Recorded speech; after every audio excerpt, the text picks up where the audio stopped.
Fala galera, tudo bem? Professor Felipe Pérez aqui mais uma vez para bater um papo com vocês sobre os anos 80. No módulo anterior, a gente falou um pouquinho sobre o milagre econômico brasileiro, né? E a gente viu como esse milagre aconteceu no final dos anos 60 e no início dos anos 70. A gente viu que de 68 a 73, o Brasil, apresentou números na economia excelentes. A gente viu, né, que esses números poderiam ser questionados, no mínimo, principalmente com relação à origem do dinheiro, à origem do PIB, né, que veio sobre esses números, tá? Mas os números realmente eram muito bons.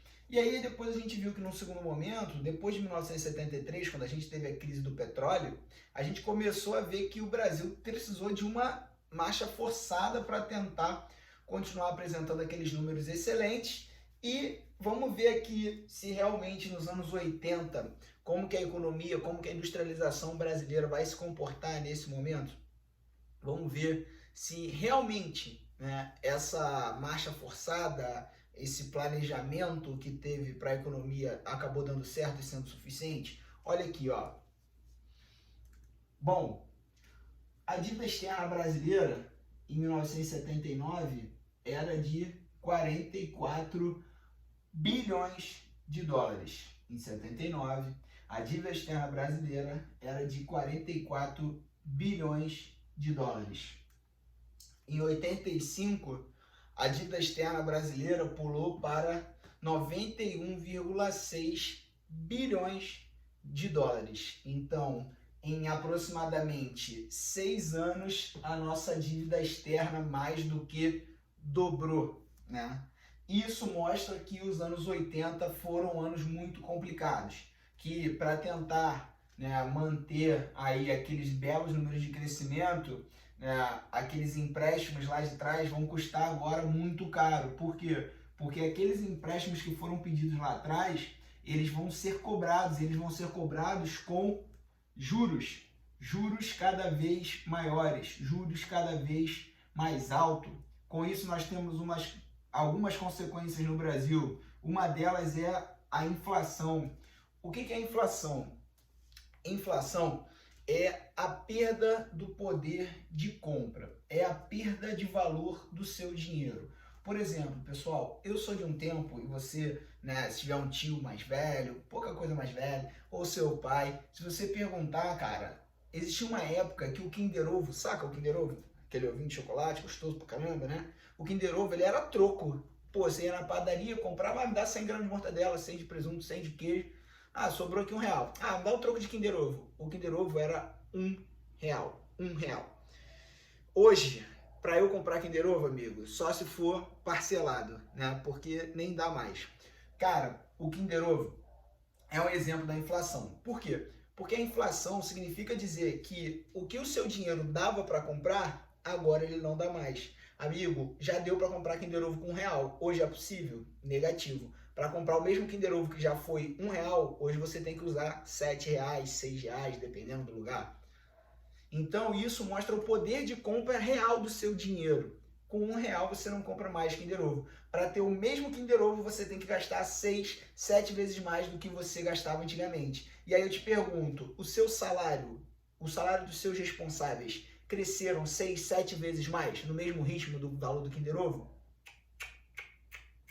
Provavelmente não, porque o salário mínimo no Brasil não cresceu assim. Então, o que acontece? A gente tem aí uma inflação, pessoal. Se antes para fazer supermercado, né, minha mãe é uma economista de primeira e ela só estudou até a 4ª série.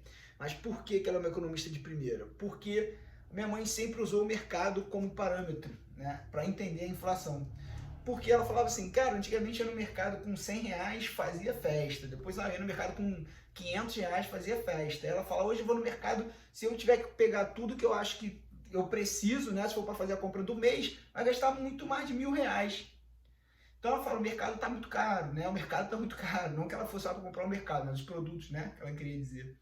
E aí, o que acontece, pessoal? isso é a inflação, ó. Repara que cada carrinho, repara como a minha mãe estava entendendo a inflação. O carrinho do mercado, o mesmo carrinho que você já comprou com 5 moedas, aumentou para mais de 10, mais de 15, mais de 20, 30, 50, 100. E é o mesmo carrinho, ó. Então isso é inflação. Isso é você ter o seu dinheiro perdendo força. Tudo bem? E isso foi uma marca dos anos 80. Inflação seguida de desemprego. A inflação era tanta que para ir ao mercado, né, você ia com a família. Ir ao mercado era um programa de família, ó. Famílias no mercado. Por que isso, pessoal? Porque nós tínhamos o preço das coisas subindo dia após dia, hora após hora. Às vezes no mesmo dia, o preço do açúcar que tinha começado a 1 cruzeiro, agora estava 3 cruzeiros, 5 horas da tarde. Então as pessoas iam o quanto antes no mercado para poder comprar o máximo. E se a gente tem uma dificuldade, né, financeira por parte das pessoas, porque o preço está aumentando, todo mundo começa a comprar aos montes. E, além do mais, como o dinheiro, a moeda nacional está desvalorizada, a maior parte da produção brasileira está sendo levada para onde? Para o exterior. E aí o que vai acontecer? Quem tem dinheiro está enchendo o carrinho, uma parte da produção está indo para o exterior, consequentemente, teremos crise de abastecimento.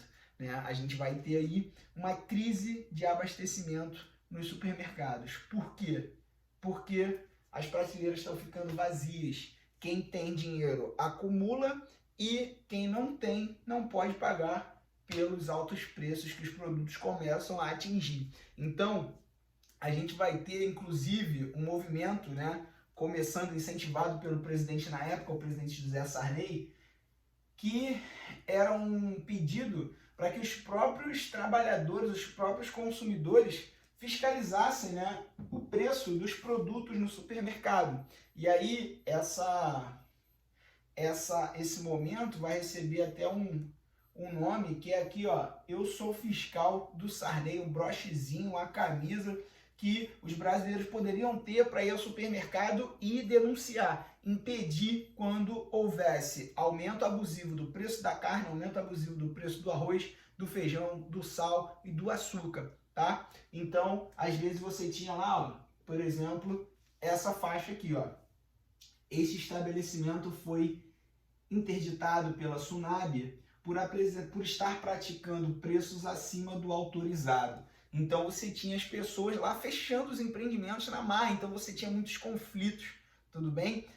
Foram anos muito difíceis. A gente tinha um desemprego lá em cima, a inflação subindo, subindo, subindo, subindo, o dinheiro perdendo valor, aquele desespero. E aí a gente chega até a batizar a década de 80, muitos chegam a batizá-la como a década perdida. Só que essa década perdida é um termo muito forte, porque os anos 80 tiveram muitas coisas boas. Os anos 80 não foram só, né, os anos em que nós tivemos essa crise doida econômica. Não, né? Nos anos 80 nós tivemos também, por exemplo, aqui, ó, o Rock in Rio. Né? O primeiro Rock in Rio foi nos anos 80, foi no Rio de Janeiro, e a gente tinha aqui, ó, grandes atrações. Dá uma olhada nesse cardápio. Queen, com Freddie Mercury, Rod Stewart, Iron Maiden, Ozzy Osbourne, AC/DC, Whitesnake, Scorpions, além das atrações brasileiras, o Lulu Santos, Barão Vermelho, Kid Abelha, né? Então a gente tinha grandes nomes da música brasileira surgindo nessa época, né? No próprio Barão Vermelho aqui ainda com a presença do Cazuza, né? Então a gente tinha uma música de protestos, uma música, né, o rock and roll como um símbolo do levante da população contra os problemas sociais, contra a corrupção, contra os problemas estruturais do nosso país. Né? Então o levante dessas bandas também foi muito importante. Então não é uma década perdida, porque esse termo é muito forte. Do ponto de vista econômico, os anos 80 vai ser uma tragédia. Inflação, desemprego, né? A gente tem desvalorização da moeda, mas do ponto de vista cultural, a gente vai ter grandes nomes aparecendo, né, nomes de grande importância, como Cazuza, como a própria Legião Urbana, tudo bem? Mas com isso o governo não está parado não, tá? O governo está tentando, ele vai buscar formas de aliviar um pouco o sofrimento dessa população. E aí a gente vai ter aqui, por exemplo, o Plano Cruzado. O que foi o Plano Cruzado? O Plano Cruzado, pessoal, ele vai ser uma tentativa, ó, Plano Cruzado. Olha aqui essa nota, 1000 cruzados, né? É uma tentativa de tentar acabar com essa inflação. É uma tentativa de buscar uma forma de que o Brasil não sofra tanto, de fazer com que o país não sofra tanto, né? De fazer com que o país possa voltar a crescer como era lá na década de 70. Só que a gente tem que lembrar o seguinte, o nosso paralelo aqui é o seguinte, na década de 70, empréstimos pra caramba, FMI, ó, dinheiro pra caramba, Estados Unidos, dinheiro pra caramba. Então, a gente aumentou nossa dívida, a gente fez uma grande dívida, a gente não tem mais como pegar empréstimo, porque veio a crise do petróleo, 73, veio outro choque do petróleo no final dos anos 70, né, 78, 79. Então, as grandes economias não estão assim, ó, mão aberta para emprestar dinheiro. E nós estamos com uma dívida enorme no FMI. A nossa credibilidade está lá embaixo. Então é um período que o Brasil, daquela dívida lá, que era de 44 bilhões, vira 91 bilhões, né? Porque está correndo juros, muitos juros, a dívida externa, os juros são absurdos, né? Os juros vão crescendo de forma galopante, vão crescendo de uma forma que a economia brasileira não está dando conta de conter.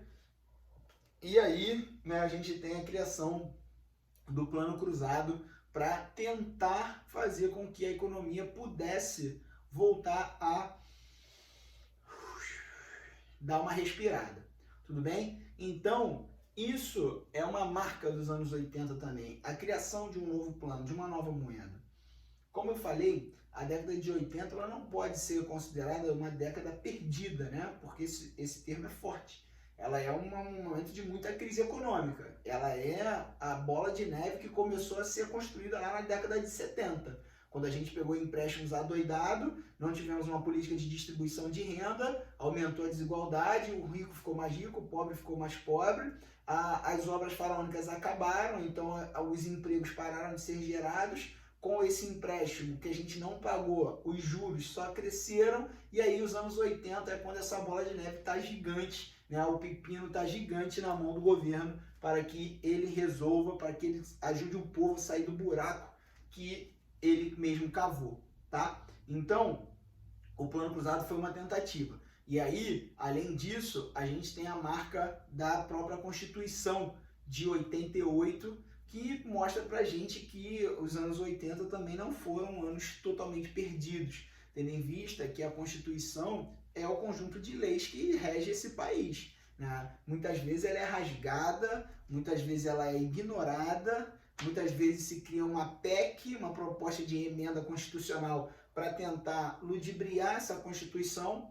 mas a Constituição é um norte, a Constituição, pelo menos na teoria, ela vem para dizer, ó, todo brasileiro é igual perante a lei, né? Acabaram, na teoria, né? Acabaram esses privilégios, não tem mais privilégio político, não tem privilégio econômico, né? Não importa qual cargo público você exerça, nem mesmo o de presidente, você vai ser julgado sob a Constituição brasileira da mesma forma que um brasileiro, né, sem tanta importância política assim. Então a Constituição ela é uma marca muito importante, ela é uma marca que vem para tentar acabar com privilégios, para tentar dar um norte para esse país, e ela representou de fato o fim da ditadura militar, o fim daquele regime opressor, daquele regime que não permitia ouvir uma opinião diferente, que não permitia um questionamento, para a redemocratização, para o início, né, de um processo de abertura democrática, de um processo de amadurecimento da democracia nesse país, Democracia é essa que, né, vive hoje sob constante ameaça, sob constante teor de instabilidade, tá? E aí a gente tem essa questão, mas a Constituição ela vem para tentar dar um norte para esse país, tudo bem? E aí a gente vai ver na próxima aula como que nos anos 90 a economia brasileira passou a se comportar. Valeu? Ó, um beijo. Esse Brasil deixa a gente, né, doido, tonto muitas vezes, mas espero que a gente se encontre aí na aula online para poder tirar as dúvidas. E é isso. Valeu? Até a próxima. Beijo.